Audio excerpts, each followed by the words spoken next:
Čaute, vítam vás pri druhom devlogu našej hry Varuj. V minulom videu sme vám priblížili začiatky vývoja, predstavili naše štúdio, kam sme sa posunuli, s čím sme bojovali a čo by sme chceli mať hotové do ďalšieho videa. V tomto devlogu vám prezradím, čo sa nám zo zadaných cieľov podarilo a čo všetko v hre pribudlo. Pre tých, čo vydržia sledovať až do konca, máme jedno prekvapenie, tak sa pohodlne usaďte, lebo začína Varuj devlog číslo 2.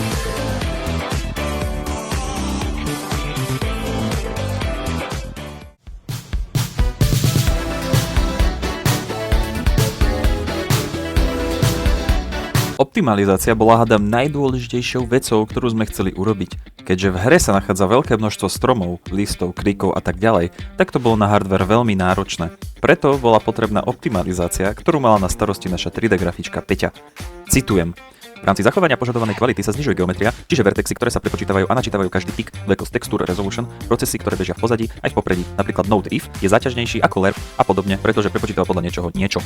Z foliageu sa vytvoril imposter, pretože stromy majú cca 1000 vertexov každý. Cez billboard sa to redukčovalo, ale toto všetko znamená v praxi jednoducho to, že hra vyzerá stále rovnako dobre, akurát je menej náročná na hardware. Okrem toho sa nám podarili všetky stanovené ciele.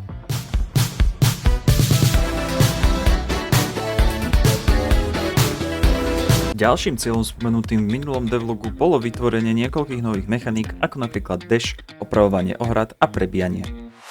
Nalievanie a konzumácia mlieka je úplne nová mechanika, vďaka ktorej hráč dostane dočasný bonus k rýchlosti pohybu. Mimo toho sa po vypití mlieka hráčovi sprístupní nový spôsob útoku na nepriateľa. Po vypití sa môže pritiahnuť na vyvýšené miesto, napríklad na strom a odtiaľ skočiť na nepriateľa, ktorého dopad odhodí. Hráč tak uberie nepriateľový život a zároveň nad ním získa náskok. Mlieko je teda viac účelové. Rovnako ako varenie halušiek, mlieko si hráč taktiež musí naliať sám. Funguje to na princípe vertikálneho pohybu myši v kombinácii s držaním klávesy prebíjania. Pre lepšie narábanie s mechanikami varenia a liatia mlieka bol pridaný tzv. Selektor schopností. V ňom si hráč môže vybrať schopnosť, ktorú chce použiť. Dash slúži ako mechanika pohybu, ide o krátky úskok do aktuálneho smeru. Táto mechanika vie byť použitá ako úhyb pred nepriateľskými útokmi, ale aj ako rýchly výpad v kombinácii s útokom zblízka. Po každom dashnutí je nutné sa najesť, teda miska s haluškami už neslúži len ako zásobník na streľbu, ale aj dobíja dash. Aby bolo hráčovi vždy jasné, kedy môže opäť použiť dash, tak pri crosshair bol pridaný vizuálny ukazovateľ. Po dashnutí ukazovateľ zmizne. Ako náhle sa hráč naje alebo napije z mlieka, dash sa dobije a bude opäť k dispozícii. Taktiež dash ovplyvá vlastným zvukovým efektom.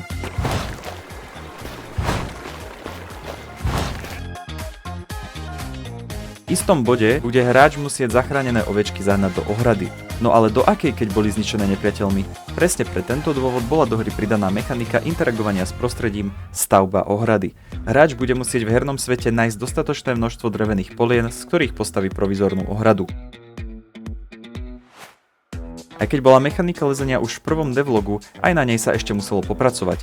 Systém musel byť upravený tak, aby fungoval aj s monolitovými spawnermi, pretože predošlý systém bol viac menej fixný, čo sa týka positioningu.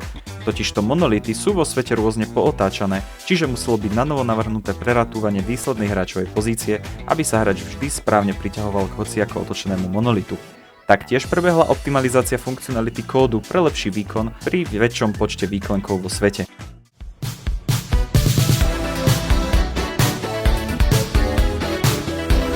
Aj keď hra napreduje z týždňa na týždeň, asi najväčšou zmenou oproti predchádzajúcej verzii je prerobenie nepriateľov. Od prototypu mali ten istý vzhľad, ale tomu je koniec. Mimozemšťania teraz predstavujú väčšiu, zúrivejšiu robotickú hrozbu. Enemy je momentálne už pripravený v hre, spolu s animáciami státia, chodenia, utekania, útočenia, ale aj umierania. Pozrite sa sami. Taktiež sa ustanovil nový systém spawnovania nepriateľov. Tí sa odteraz budú spawnovať z už spomenutých monolitov. Na vrchole monolitu sa skrýva jadro, ktoré je potreba zničiť, aby sa nepriatelia ďalej nespawnovali. Hráč bude musieť na monolit vyliesť.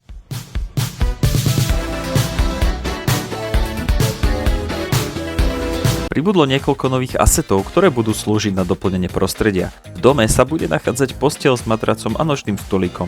V hernom svete bude hráč nachádzať a interagovať s ohniskom, nad ktorým bude trojnožka s kotlíkom.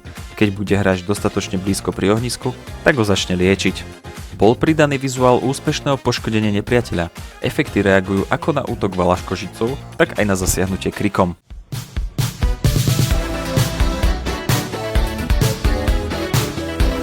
Bol dorobený aj prvý komiks, ktorý bude slúžiť ako úvod do hry. Vďaka nemu sa hráč dozvie, o co vlastne go.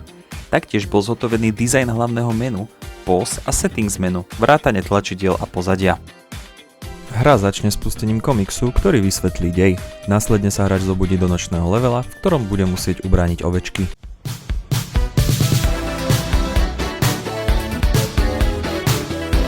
Tak, a to je z druhého devlogu všetko, ale asi vás zaujíma, čo za prekvapko na vás vlastne čaká, že? Tak určite. No, je dosť možné, že nie všetko, čo ste tu videli alebo počuli, je tak úplne pravda. What? Tak si to radšej choďte čeknúť sami.